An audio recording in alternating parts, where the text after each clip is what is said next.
Hello friends, ನೋಡಿ ಇದು fishing feeder 80 ರೂಪಾಯಿಗೆ ಒಂದು 3 ತಂದಿದ್ದೆ. ಮತ್ತು ಇದು ಪಾಪಪ್ ಬಾಲ್ ಕಟ್ಟಿದ್ದೀನಿ 3ಕ್ಕೂ ಒಂದೊಂದು. ಇದಕ್ಕೆ ವೈಟ್ ಕಲರ್, ಇದಕ್ಕೆ ಬ್ಲೂ ಕಲರ್, ಇದು ಯೆಲ್ಲೋ ಕಲರ್. ಇದು ಸಪ್ರೇಟು ಬೇರೆ ಬೇರೆ 2 ಗಾಳ ಇದೆ.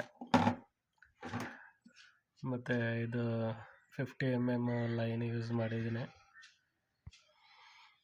ತುಂಬ ಗಟ್ಟಿ ಇದೆ ದಾರ.